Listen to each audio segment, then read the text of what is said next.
And to shed more light on this, we are delighted to be joined by Professor Wael Badawy, the member of the Egyptian Research Council on the Communication and Information Technology. Good evening to you, Doctor.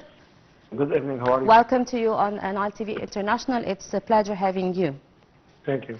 How do you assess Egypt's ambition to become a major hub for the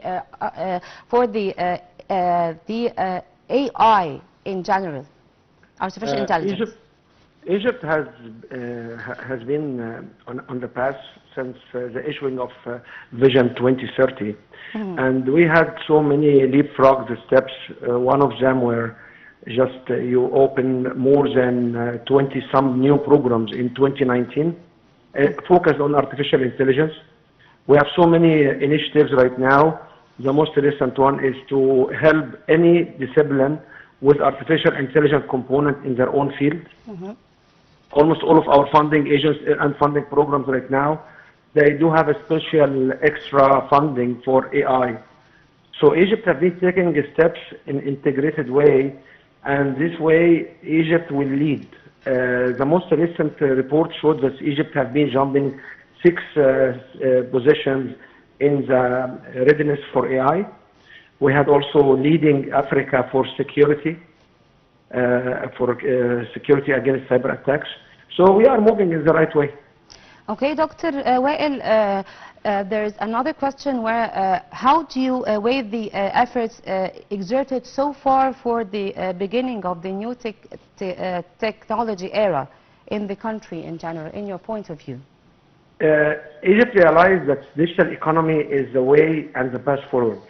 Okay. We have been positioned in a place where we foresee the crossing of all infrastructure for internet worldwide. And we are in the center of all the actions, like all the transportation, all the traffic coming from Europe to Asia. So building an economy based on digital development, this is the fastest and the most high return on investment. Okay. So we are taking these steps. Yes. Okay, Doctor, also, how could the AI technology help the driving industrial growth and promoting the collaboration both locally and internationally? AI, as you understand, is how to understand the language, how to understand behavior. And you have always to remember that the Arabic language, Arabic content, is not as strong as Latin-based languages like English, French, Spanish, because we don't have too much content. So coming and building a new engines and the new software for the Arabic population who speaks Arabic is one way. We are now watching so many investment coming from the Middle East, and they come to Cairo and they establish a development hub or a development company where they develop AI tools or AI products like IoT for agriculture, like the robo coffee, which basically how robot can make coffee, like the machines which automatically fill gas tanks. And there are a couple of Arab countries right now are using this technology, and the technology and the product are actually made in Cairo. Yes. So we are well positioned. And if you look at Africa, Africa does not have too many countries working in the area of AI. And Rwanda or South Africa or Morocco are coming in, and we are not behind. We are actually leading them in this area.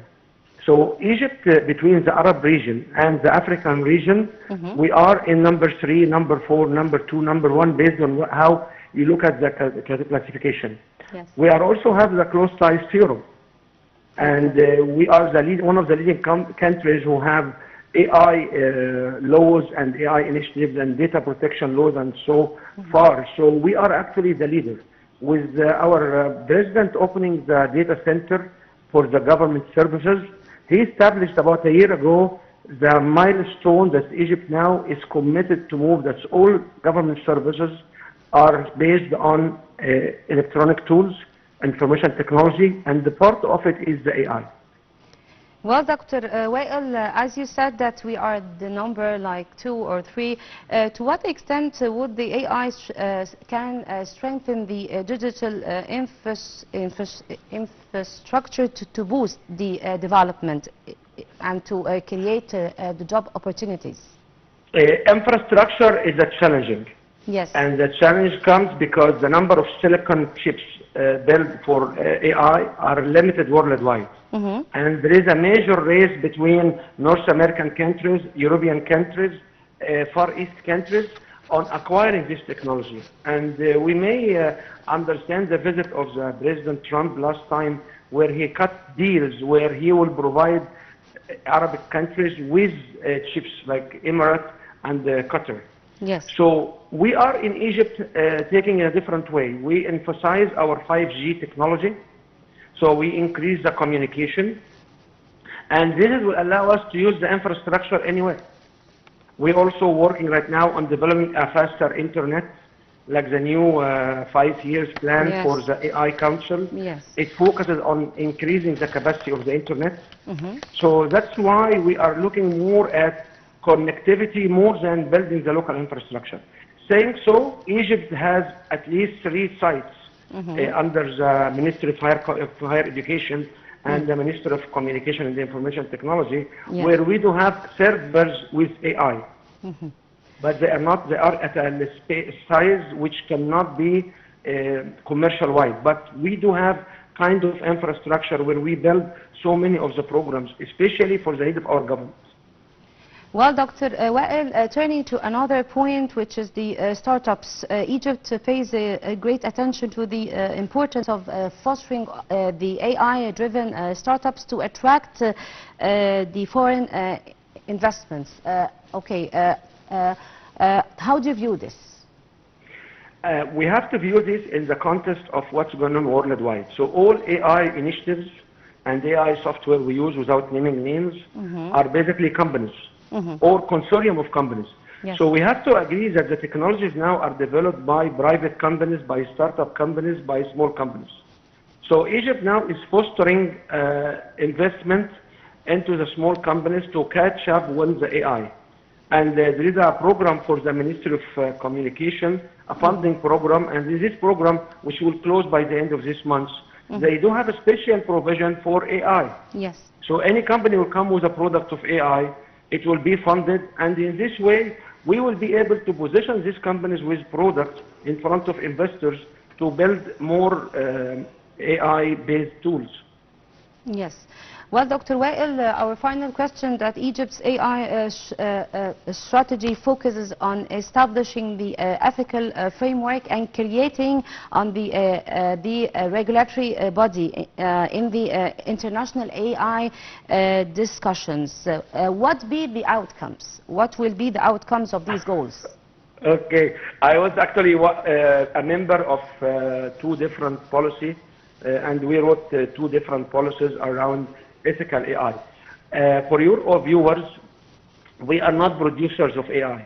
We are users and consumers. Yes. So we are trying to educate our population and alert the companies which provide these tools that there are some ethical concerns we have.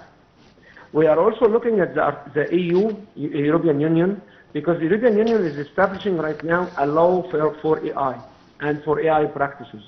So that's why we are now doing so many movements. And on the same token, on Saturday and Sunday, there is a major conference in Egypt which will talk about legalization and laws of AI, which is happening and is organized by one committee related to the establishment of laws and ethics. So there are so many initiatives because we have to teach people how ethically we can use these tools. In all our universities, we have this question. In all of our schools, we have this question. And we have been attending so many meetings. One of them was like 2 hours ago, where we were discussing what's the plan to get the students to learn AI, to use AI in their education as part of the education, and stop using them as for cheating or for fabricating results. So ethical use and proper use of AI, it's a must. So we can produce a nation and our population will be able to adjust and use this technology in a proper manner. Well, Dr. Wael Badawy, the member of the Egyptian Research Council on the Communication and the Information Technology, thank you so much for being on Nile TV with us. And